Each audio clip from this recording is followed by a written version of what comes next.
The alarms were screaming again, and inside the hospital, even the air felt terrified. Nurses rushed past each other, doctors barked orders that sounded more desperate by the second, and every monitor surrounding Joy flashed the same horrifying message.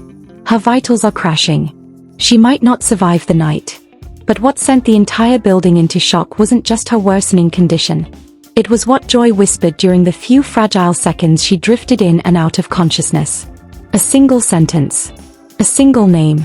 Just enough for every doctor, every nurse, and every family member to go pale. Security has doubled, the hallways are under lockdown, and even Joy's closest friends look shaken, because whatever she said, whatever she tried to reveal, wasn't supposed to come out. Insiders are now claiming the unthinkable. Joy's accident may not have been an accident at all. Someone might have been following her.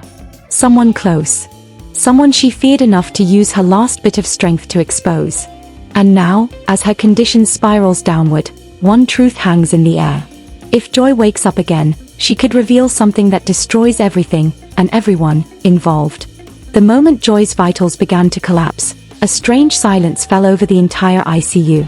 It wasn't the peaceful kind of silence. This one felt heavy, suffocating, like the air itself was waiting for something terrible to happen. Doctors who had spent years treating critical patients suddenly looked powerless, staring at the monitors as if hoping the numbers would magically climb. But they didn't. Every second, every beep, every drop in her heart rate carved panic deeper into the room. No one expected her condition to fall apart this fast. Just hours earlier she was barely holding on, but she was holding on. Now, it looked like she was slipping away, and the worst part was that they still didn't know why. One nurse whispered, "She's reacting to something, but what?" Another replied, "It's like her body is fighting an invisible threat." An invisible threat. The words hit differently because everyone in that hallway knew Joy had said the same thing before she lost consciousness the first time. She said she wasn't alone. She said someone was there. And even though the doctors wrote it off as trauma, deep down, none of them truly believed it anymore. Samantha stood outside the glass window, fists clenched so tightly her nails dug into her skin. Her eyes were swollen from hours of crying, but she didn't look broken this time. She looked terrified. Not of losing Joy, though that fear sat heavily in her chest, but of what Joy had whispered earlier, the one thing Samantha prayed no one else heard. She said his name, Samantha murmured under her breath, voice trembling. She actually said his name. Behind her, Trey paced back and forth like a man possessed. He kept running his hands over his face, stopping only to glance into Joy's room before pacing again. He looked exhausted, but more than that, he looked guilty, like every breath he took carried a secret he wished he could bury. The tension between him and Samantha was thick enough to suffocate the hallway. Hours ago, they were screaming at each other, accusing each other, defending themselves. Now neither said a word. They both knew something bigger was unfolding. Bigger than arguments, bigger than misunderstandings, bigger than anything they had imagined when Joy's accident first happened. A doctor finally stepped out, taking a shaky breath before speaking. "We've administered everything we can. Her blood pressure is unstable. She's reacting to stress, fear, or something we can't identify yet." Trey moved forward. "Is she going to make it?" The doctor didn't answer immediately. That alone was enough to crush whatever hope remained. "We don't know," he finally said. Samantha covered her mouth, choking back a sob. Trey closed his eyes, as if praying for a miracle he didn't believe would come. But then, Joy's body jerked. It was small, barely noticeable, but enough to send doctors rushing back to her side. Machines screamed louder, alarms flashing red. The room exploded into chaos the way fire consumes dry wood. Nurses yelled instructions, doctors grabbed equipment, and the door slammed shut behind them as they fought to stabilize her. Samantha froze in terror. "What's happening?" Trey pressed his forehead against the glass, eyes wide, breath shaking. "She's trying to wake up." And she was. Joy's eyelids fluttered like she was fighting through a nightmare she couldn't escape. Her fingers twitched, then curled, gripping the bedsheet tightly as if she was holding on to something, or someone, for dear life. Her lips parted, trembling, trying desperately to form words. One nurse leaned closer, whispering, "Joy? Can you hear me? Say it again, sweetheart. Say what you said earlier." Samantha felt the world tilt. Trey stopped breathing altogether. Joy gasped, her face tightening in fear, as if the memory she was trying to express was hurting her all over again. Her heartbeat spiked violently, and for a split second, her eyes opened, unfocused, full of terror. And then she whispered it. Not loudly, not clearly, but enough. Enough that Trey's knees nearly buckled. Enough that Samantha stumbled backward like she had been slapped. Enough that the nurse's face went pale. Because Joy didn't whisper a random word. She didn't describe pain. She didn't ask for help. She whispered the same thing she had said before she slipped under the first time. The same thing that doctors had dismissed. The same thing everyone hoped they had imagined. He's here. 2 words. 2 words that changed everything in an instant. The monitors spiked again. Nurses scrambled. Doctors yelled.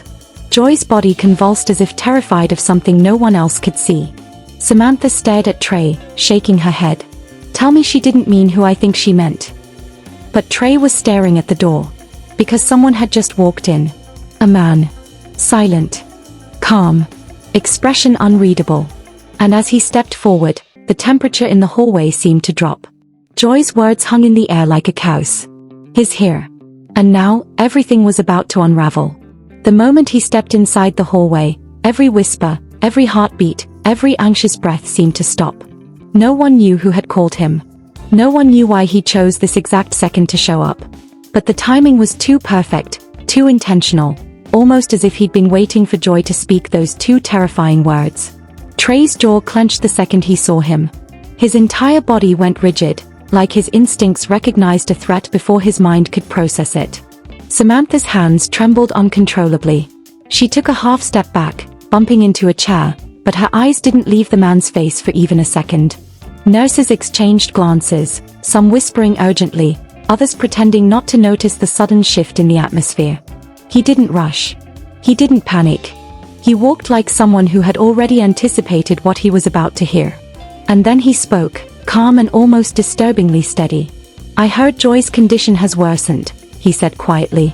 I came to see if there's anything I can do. Trey's eyes narrowed. Funny. You weren't here the entire day, but the moment she wakes up long enough to whisper something, you show up. The man didn't look offended. If anything, he looked amused. When someone tells you I'm needed, I come. Samantha's voice cracked. No one called you. He turned to her, his expression unreadable. Are you sure about that? A chill ran down her spine. She couldn't explain it, but something about him felt wrong, like his presence wasn't concern, it was confirmation. Inside the room, Joy's condition continued to spiral. Machines beeped frantically, screens flashing red warnings. Doctors were still fighting to stabilize her, but every time she tried to speak, her vitals dipped further, as if her body was punishing her for revealing too much. Samantha pressed her hands together so tightly they shook. Why did she say he's here? Why now? Why when you walked in? The man didn't react. He simply stepped closer to the glass window, watching Joy's trembling body with a cold, analytical stare. Maybe she's confused, he said. Maybe she's scared. Trey moved quickly, stepping between him and the window. Or maybe she finally told the truth. A tense silence settled between them. The man tilted his head slightly. And what truth is that? Before Trey could answer, the door to Joy's room burst open and a doctor rushed toward them. His face was pale, frantic. She's awake again, just for a moment, but she said something else. Samantha's heart stopped. Trey's breath hitched. Even the man's eyes flickered with interest. The doctor looked around nervously, lowering his voice. She said, "Don't let him in." The hallway erupted into chaos. Samantha pointed directly at the man.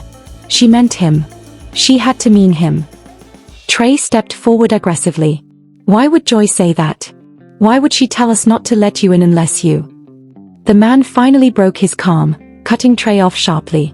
Unless what? Unless I caused her accident? That's what you're hinting at, isn't it? Trey didn't blink. I'm not hinting. I'm asking. The man took a deep breath, then slowly exhaled. Joy is scared.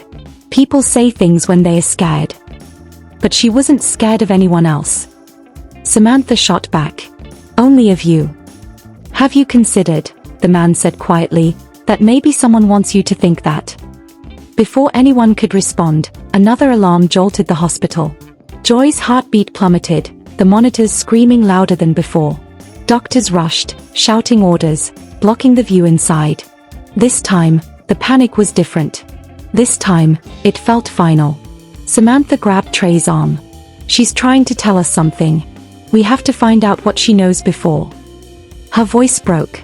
Before she doesn't get another chance. Trey's eyes locked on the man one more time. The man didn't flinch. Didn't move. Didn't deny anything. He simply watched. And the terrifying part was, he looked like someone who already knew how this night was going to end. The hallway had never felt this cold. Even with doctors rushing, machines beeping, nurses shouting codes across the floor, everything felt distant, muffled, like the world had been pushed underwater. Samantha clutched the end of her sweater, twisting the fabric until her knuckles went white. Trey stood frozen in place. And the man, he didn't move at all. He watched the chaos with an unsettling stillness, as if none of this surprised him.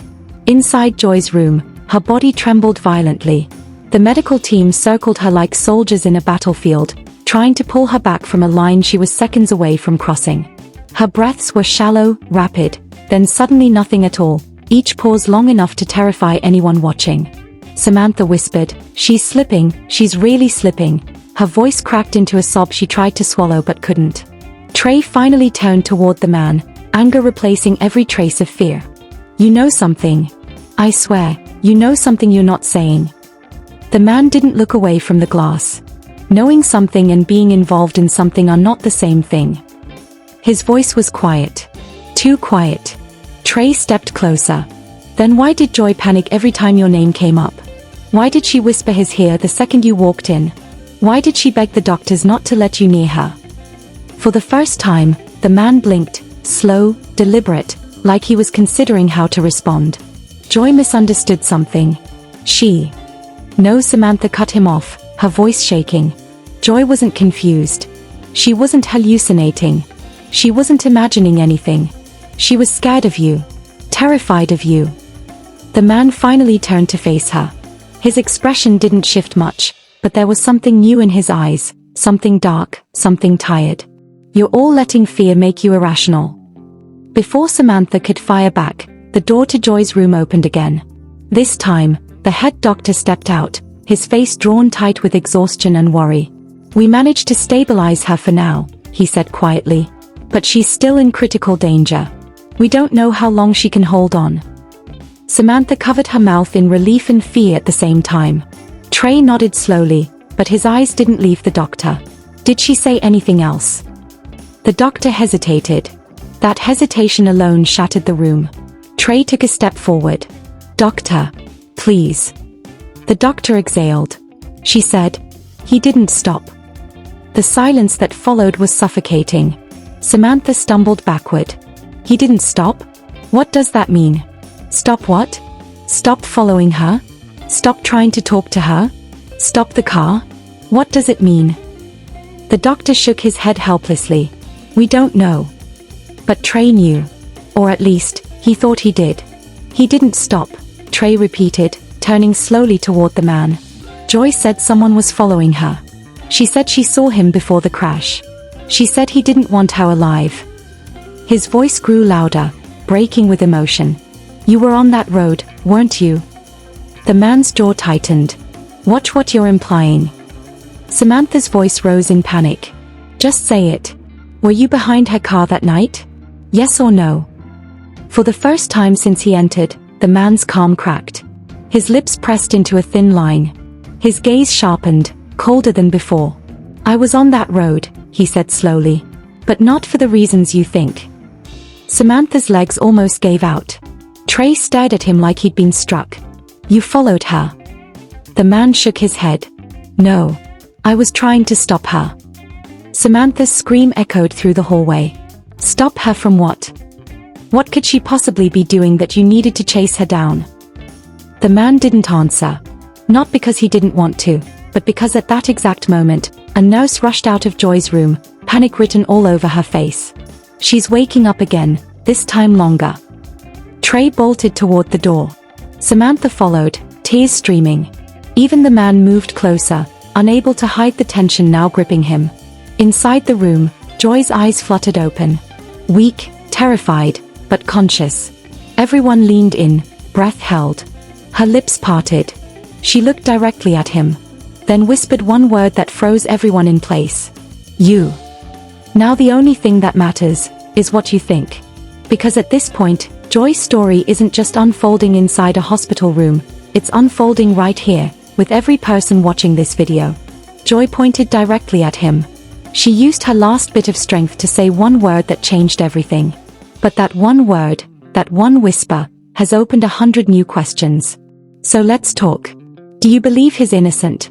Or do you think he's been hiding something this entire time? Do you think he was really trying to stop her? Or was he trying to stop her from revealing something? Was the accident just a coincidence? Or the final step in a plan Joy saw coming? Your theory matters, because right now the world is divided. Half the people think he's the villain in this story, and the other half think Joy was trying to warn us about someone else entirely. So I want you to scroll down and tell me, who was Joy really afraid of? What did she mean by he didn't stop? And most importantly, why did she look directly at him when she woke up? Your comments aren't just comments, they're clues. And your theories could help shape what we uncover next. If you want part 4, if you want the next chapter, if you want the truth Joy was fighting so hard to speak, then hit that like button so this story reaches everyone who needs to see it. Make sure you subscribe and turn on notifications, because the moment we get any update from inside that hospital, you're going to hear it here first. This story isn't over. Not even close. The real truth is coming, and when it does, nothing will ever be the same again.